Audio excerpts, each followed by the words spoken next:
Hello, everyone. This is Yvonne Wade, and I'm the head track and field coach and cross country coach at UNLV. And I want to welcome you to this week's Coach's Corner. And gives me the opportunity to chat with you guys a little bit about our program and answer questions that you might have. We had a couple questions that came in a little earlier, and so I'll take this opportunity to answer them. And if you have any questions, please feel free to chat them in, and I will answer them the best I can with the time constraints. And here goes. So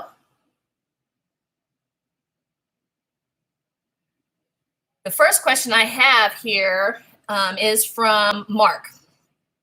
And his question says, my question involves how your athletes control performance jitters. I really enjoy the 10K, but about a little bit over halfway mark, my mind wanders, and that leads away from my game plan. Well, during the race day, so far, I've used a lot of mindfulness tactics to run in training better. What do you suggest to your athletes if this occurs, or is it just me? First of all, Mark, it's not just you. You're not alone. Even the most elite of the elite distance runners have the same issue. I was a 100-meter hurdler myself. So, things over 13 seconds, really, I didn't have an opportunity to lose, focus. So a lot of my jitters came before the race. But for distance running, there's a lot of time, on your hands to let your mind wander.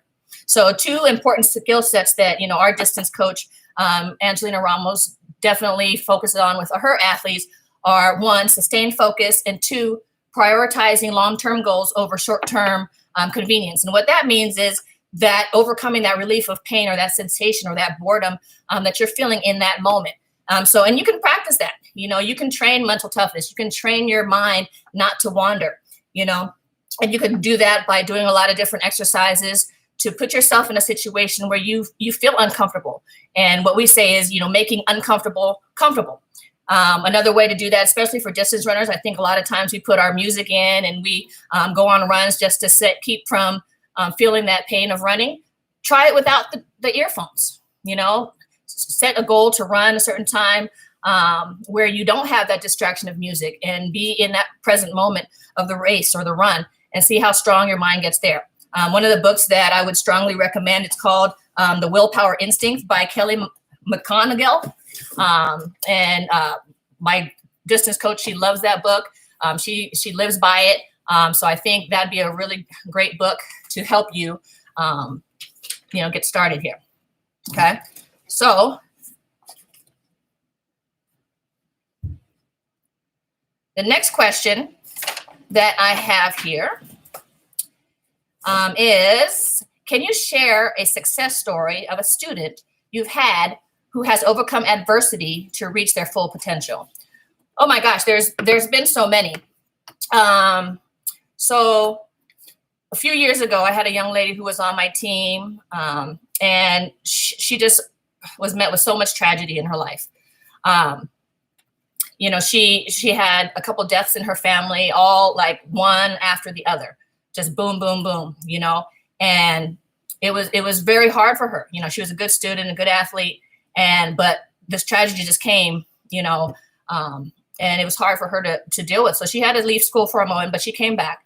But now she's so successful. She's in law school. She's graduating in December. I'm so very proud of her. I check in on her very often. But, the tragedy that she's overcome has been immense. So, again, we've had so many stories, but that's one that definitely sticks out in my mind for sure. The next question is, what is it like competing for Japan in the Olympics? It was amazing. I think any athlete who strives to be great in their sport, that's the ultimate goal.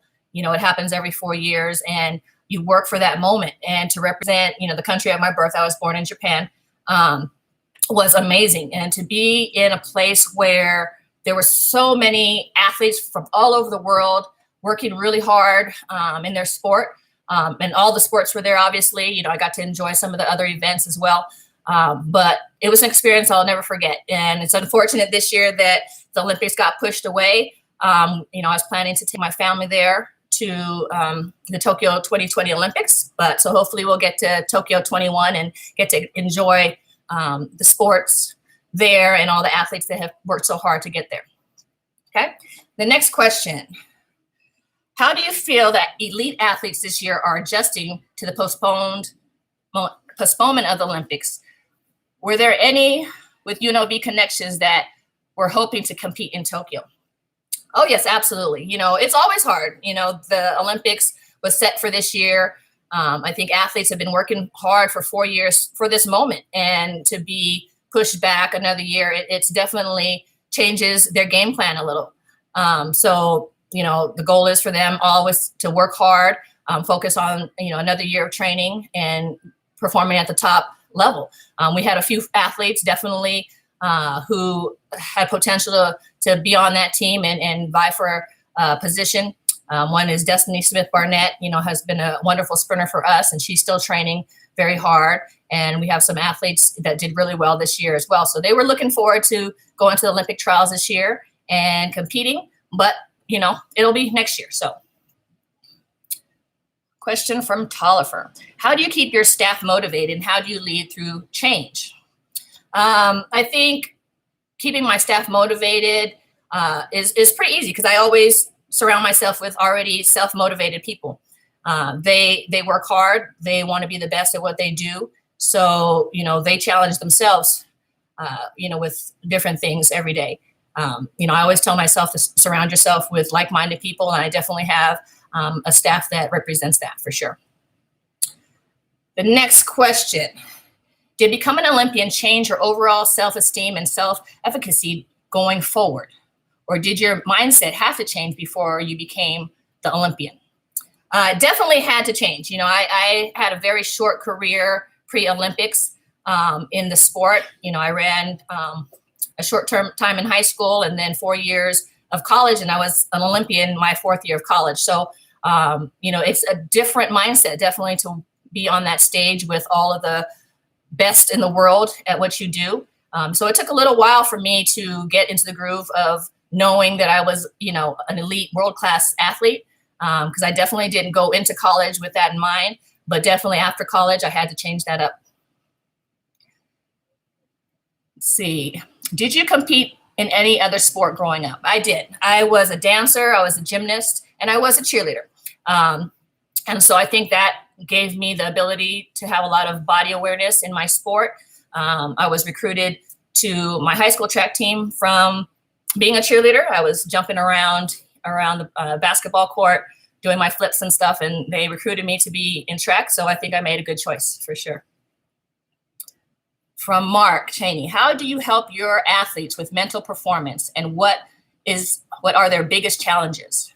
You know, to help athletes with mental performance, I believe that you got to put them in pressure situations all the time. You know, we have a very strong team, and they're surrounded with other athletes that are strong and competitive. And so, you know, lining them up all the time in practice gives them an opportunity to know what it feels like in those pressure situations, so that when, you know, on Saturdays when they're competing against other people, they've been there. You know, it becomes comfortable. You know, they're just mentally tough that way. So that's, yeah, definitely something we do. Another question is, what was an area where you really struggled as a leader, where you were weak, that you grew from? What did intentional steps to improve at that look like? So this was my first head coaching job. I've been here now 13 years, but I was an assistant before. So I didn't know all the ins and outs of running a program. I knew how to coach. I knew how to do the small things administratively to help my head coach then, you know, be a good program. But being a head coach was different. You know, I had the responsibility of all our student athletes in my hands and the staff in my hands. So I had to learn really quick. But I always reached out to people who've been there and done that for the best advice that I can get, and definitely developed, you know, my train of thought as I grew into this position. Next question is, what was an area where you really struggled? Oh, I already did that one. I'm sorry. That's the next one.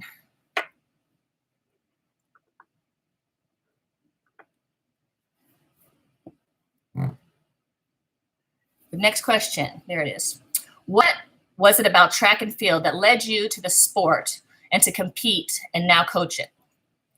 Track is a very unique sport. There's 21 events in the sport, so there's an opportunity for anybody. Like I said, I was a gymnast previous to being a track athlete, and it's you against the clock or you against the measuring tape. It's really a testament of who you are as an athlete to just be that. Just you against yourself. You're lining against 8 other people on the track with you, but you're always trying to better your time. You're always trying to be stronger, be faster, throw farther, jump farther. So I really enjoy the sport, and it's given me a lot in my career. And, I've always looked at sport as a way to teach and motivate young people. And I enjoy that process of coaching, and being a coach allows me to do that. It's not just about what's on the track. It's about life. So I enjoy that part of it. Why did you choose Colorado to attend and run for track? Like I said, I had a very short high school career, so I didn't get recruited that much out of high school. And Colorado recruited me, in the summertime. Actually, I did all my visits in the summer after my state meet of my senior year, and it was a beautiful campus. I knew some other athletes from my area, Northern California, that were going to Colorado, and it was a good fit, and I enjoyed my stay there. Let's see what else.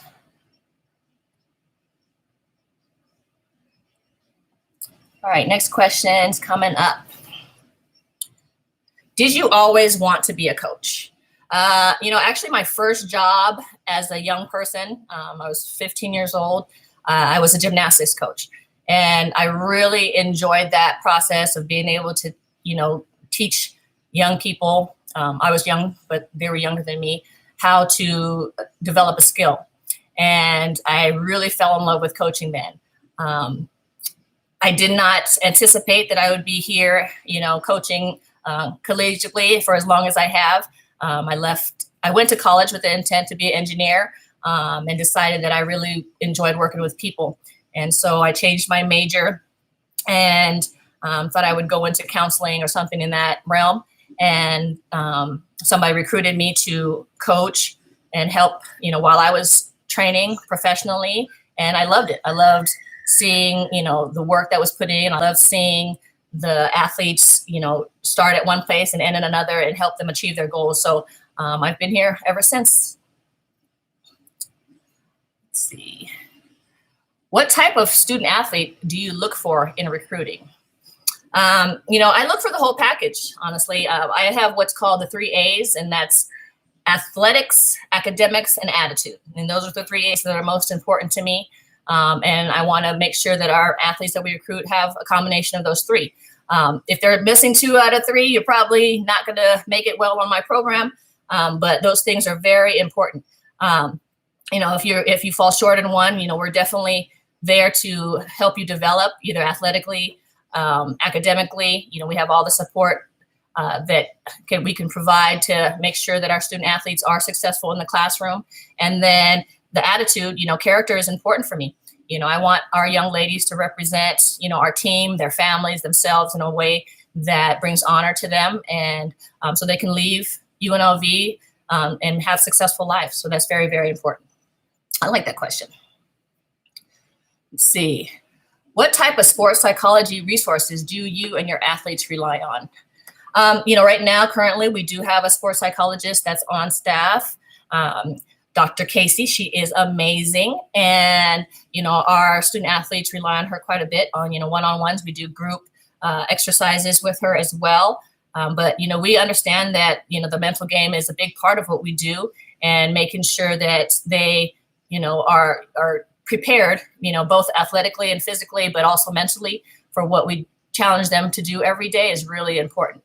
So I'm excited about, the future with Dr. Casey and our team. And, it's been amazing. Michelle Holcomb, how do you support your student athletes who are far from home?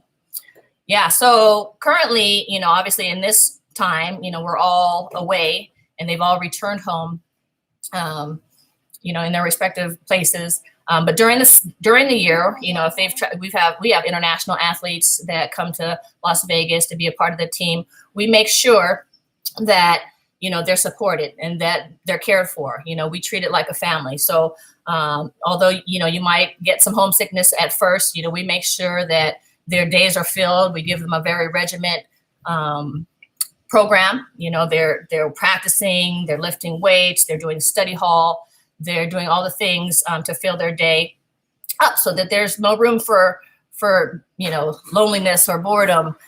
We make sure that they're taken care of. So that's really important to us, that they feel safe. Let's see. How does your past background in sociology, your graduate work, and your leadership depth of immersion factor into your management style? It all factors in. I think everything that I've experienced, both academically and athletically, has shaped, the way I think today and how I run my program. Sports, any sport is a mental game, so we have to make sure that we're addressing those areas, and not just the physical, but we're getting to know our athletes, and they know that we care about them, that we want the best for their success here at UNLV. In my graduate work, I got my master's in physical education and athletic administration at UNLV, and graduated in 2010, and that was a phenomenal program. And I learned a lot from the professors and, the readings of that on how to lead and what kind of leader I am. It made me aware of, what my leadership style was, how I wanted to build my program and have vision for, the people that surrounded me in that program, my staff, my student athletes. So it's definitely shaped who I am and how I run the program now. So next question.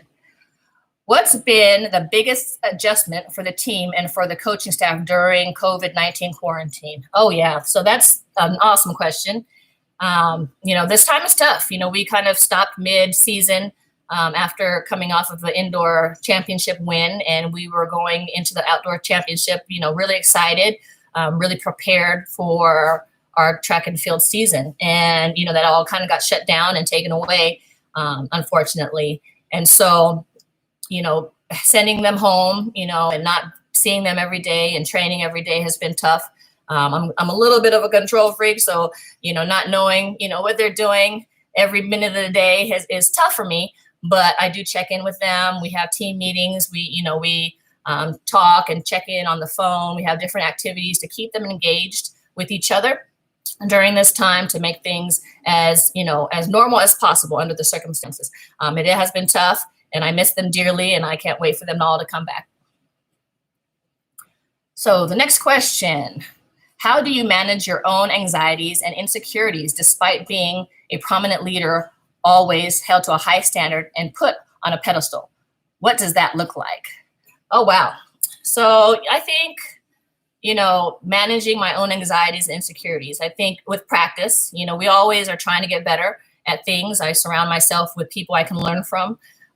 We have a great leader in Desiree Reed-Francois, and I look to her a lot as a leader, and how she operates and runs our programs.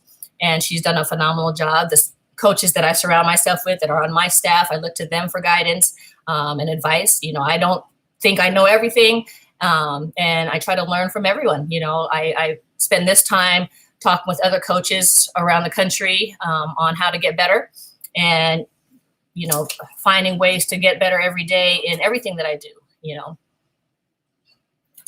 Let's see. COVID-19 changed your recruiting for next season. What can recruits do to get attention from college coaches with no spring meets? Just reach out. I know it's tough. We as track coaches, especially, we rely on these last few meets of the season to really get, the last bit of information on the recruits we bring in for the next year. So without that, we're relying on, our previous year marks, your high school coaches information, videos that you might have of yourself. So I would suggest, if you're interested in going to a college, send them an email, send videos of some competitions and some training and your marks from, your previous year, and hope they can reach out to you for sure. let's see. What values are important to you in how you interact with your employees underneath you, your athletes you coach, and that you hope to role model for your own children? You know, values are really important to me. You know, my family is my driving force for everything I do, and I want my kids, my two sons, to be very proud of their mother and how I operate with other people. And so in dealing with my staff and my student athletes, I definitely want them to, live up to a high standard of living and excellence. I want them to be good people. I want them to care about the people that they're around. I want them, to really live by, the philosophy of our program as a whole, that we are a family, that we are doing this together, that we're in this for the long haul, and that we're going to support each other and be the best that we can be. And, and hopefully my kids are looking at that and knowing that, anything's possible if you put hard work in. Okay, next question from Megan. Who are some of the coaches and leaders that have influenced your approach to coaching and developing young people?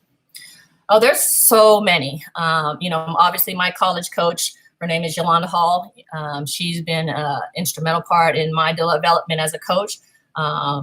She was tough when I was in college, and she built me to be the athlete that I was, a collegiate athlete that I was. Post-collegiately, I had some great coaches that taught me in my event, how to compete, how to be the best athlete that I can be.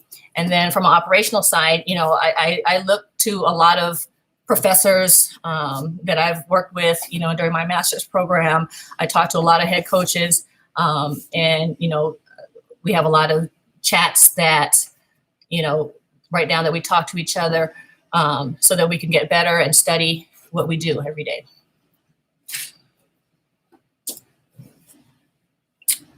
Oh, my old teammate.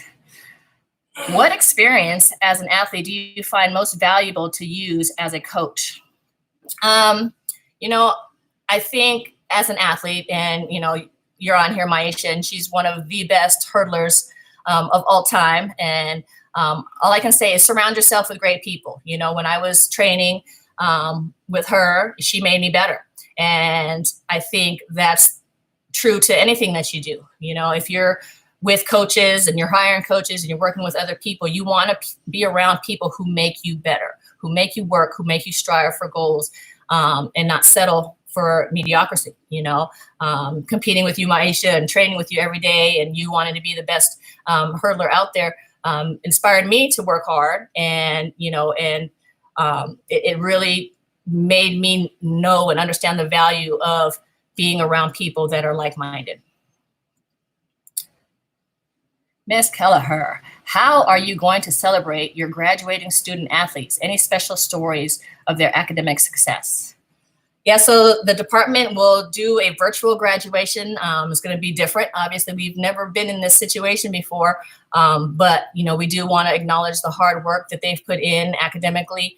Our department has done an amazing job, boosting our GPAs as a whole. Our athletic program is over 3.0 again, and we continue to push and strive for that academic excellence. So for them to put in all that hard work and not to be able to walk across the stage and put on a cap and down is tough, because those are times that you want to have memories of. So we have to make it as creative and as fun as possible. So we're going to go online and we're going to do it virtual and celebrate them for all their academic accomplishments and getting through, their years here at UNLV, and show them that we're very proud.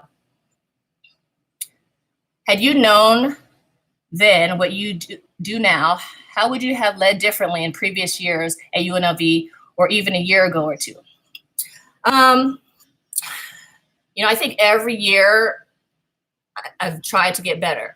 The goal is always to win and try to bring home a championship for UNLV. And I've learned in the last few years that we don't have to settle for anything less than that. There's been moments, in my younger years that I didn't know quite how to do that. I didn't know that, that there was only space there's only space for one number one, and how to fight to be that number one. We're in a place now where our conference is very competitive. The other teams in the conference are pushing each other to get better, and we're all fighting for that spot. And now I know I'm confident that our goal is always to fight for that, and that's what we're going to do. So, what would you say was your biggest personal growth story to date? Personal growth story. I think, just the challenges of being a head coach. I've been here at UNLV for 13 years now, and we are considered a mid-major program, not a Power 5 program.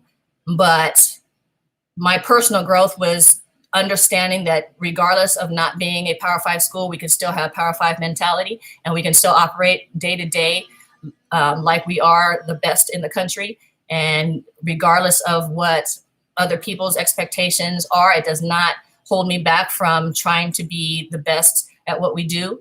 And that's what we're going to strive for. Let's see what the next question is. I hope I answered that question.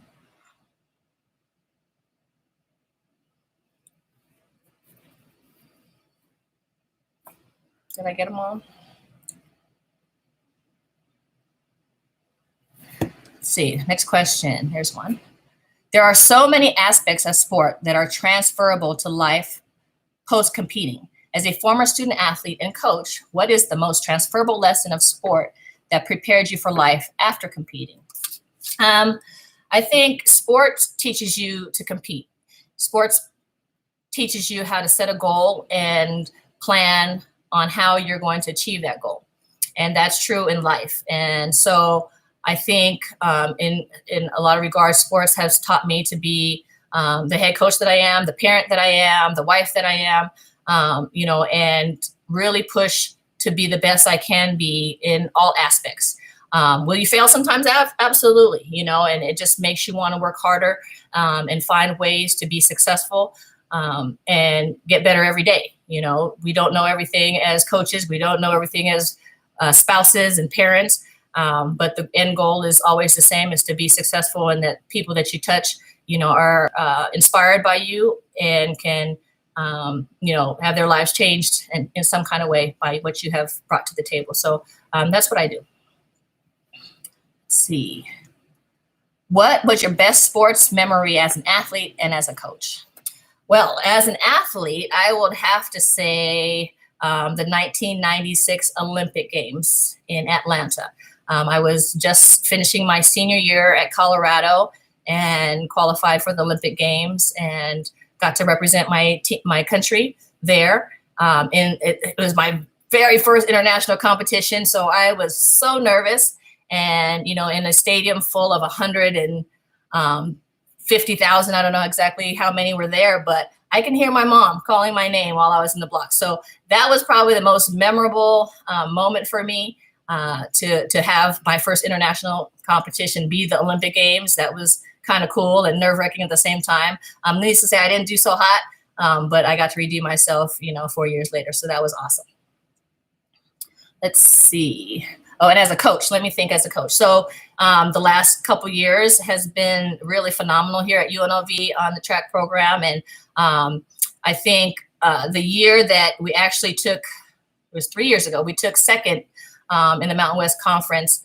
And obviously winning is a great moment too. But when we took second and I was able to get Mountain West Indoor Coach of the Year because the coaches in the other schools, had voted me as such. That was kind of cool because usually the championship team wins that honor. But to be recognized for such an accomplishment for the team to have built so far, and the team that we built, that was very cool for me.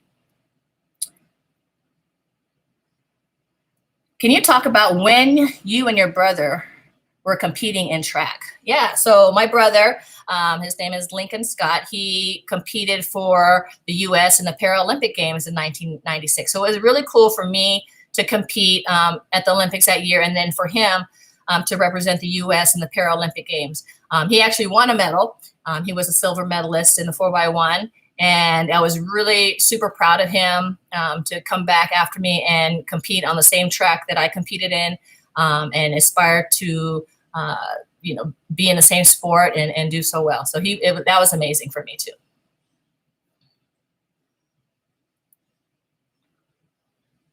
And he always teases me that he got a medal and I didn't. So sometimes I got to beat him up for that. But let's see here.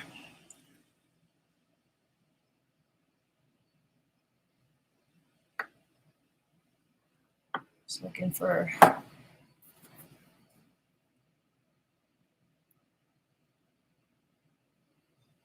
So I had a question from Mark. And let's see.